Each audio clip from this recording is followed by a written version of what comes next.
Okay.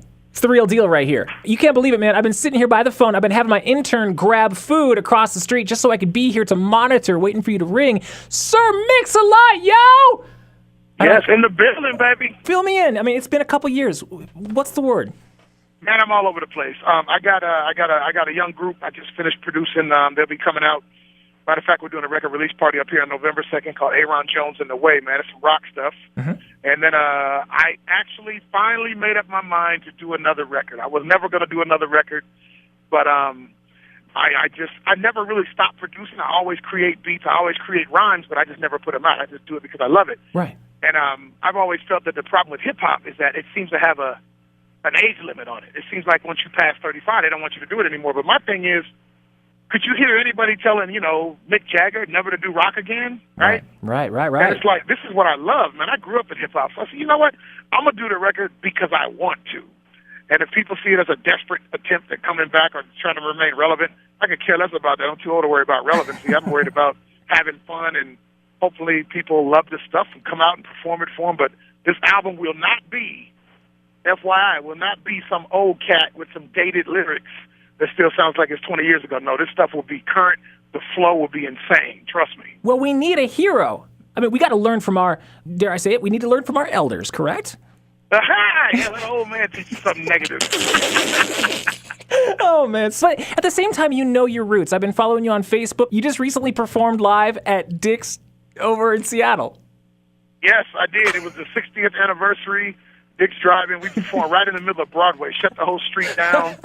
And it was pretty cool, man. It was, and keep in mind, Macklemore had done it like a month before, so it was like two shows in a row. He just shut the whole street down. Man. It was cool. I was afraid to bring up Macklemore because we got the 206 literally invading the 406 area code the same night you realized Macklemore is going to be here in town.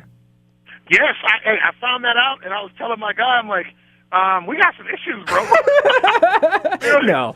Standing there waiting for, I found out that the way they're doing it is his show gets out about the time mine starts, and you can come over across the street and get some alcohol. That's right. And so give me your unbridled opinion about the new talent sprouting up in Seattle. Macklemore. Anybody else we want to keep our eyes on? You got the regulars, Blue Scholars, Common Market. My boy Out of Sight, man, who's been helping me work these shows. That boy's got a new record. We're getting ready to do it. It's going to be insane. His skills are probably the most underestimated in Seattle. Real talk. Mm-hmm. And but on the Macklemore tip, I tell people all the time, man. When people ask me, give me an idea of what to do as an artist. What should I do now? And blah blah blah. I say, look at everything Macklemore did and try to imitate it, because he personifies the new business model. He basically circumvented the whole system and did everything independently, and went to Warner Brothers, and instead of signing with Warner Brothers, he paid them to work his material. That is incredible. That's priceless. So it's safe to say you've got a lot of respect for this young cat. Much respect. I love what he's doing. Again, when I say I'm not a hater, I mean it. Most rappers are kind of haters, but I'm not. I really think that what he's doing is beautiful. He's got all eyes on the Northwest again. Yeah. Which is beautiful, and let's take advantage of it. Let's do damage. That's really incredible. And it shows a sense of maturity, too, because you know how the game is. A lot of people seem to beef on one another, especially, we got the Jay-Z, 50 Cent, coming from this block. No, this is my town kind of thing that you're willing to share. Oh, man, let me tell you something, man. You'd never hear me say I own Seattle, because I've always felt that Seattle's a serious music town. I mean, you look at grunge, you look at Quincy Jones, you look at Ernestine Anderson, you look at George Benson, Kenny G, Jimi Hendrix, Nirvana. I mean, you can go on and on and on. Soundgarden, Macklemore, So I'm happy to be able to say I'm from here. I'm proud of it. These cats now, man, what Mac's doing right now, though, is he's changing the game completely, and I love it. This has been a long time since you've been here in Missoula, because I understand you're stopping ground here. You're heading across the state to Billings. I mean, is there something to be said about Montana that you're feeling? You know what's funny, man, is that they call them secondary markets. I guess that's the inside term in the business.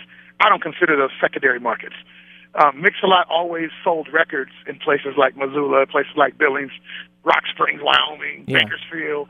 I was never a fan, I'm just being honest, I was never a fan of, even at my peak, of gigantic shows where you played in huge stadiums and you were literally 100 feet from the closest person in the audience. That's always, even though you have to do them when you get to that size, but you always feel a little detached. You know what I mean? I like to touch my fans. I I like them to know I'm not lip syncing. I'll go right down in the crowd and do a whole song in the crowd. There's something to be said about smaller venues too, where it feels a little bit more intimate, much more personal. People walk away from a concert feeling like, man, I was in the same small room with this cat. And if you're a girl with a nice ass, you'll be on the same stage. He's going down, man. I'm pinching myself. I can't believe I'm talking to you, man. Sir Mix-a-Lot back in Missoula. Tickets still on sale, barely. I'm telling you, though. And would it make any difference if I told you this was an 18 and up party? So, yeah, you can bring your kids. Catch a legend back once again. Sir Mix-a-Lot, an absolute honor. Please tell my audience you are making tracks and coming into the studio before the show. I'm putting you on blast right now. Make it happen. Say yes. I'll come in the studio before the show, and also make sure that everybody knows that I do not come out lip syncing. I do not come out rapping over my own vocals. I'm coming out 100% live. Warts and all, baby. That is amazing. Sir Mix-a-Lot in Missoula. Top Hat. Details 1075zoofm.com.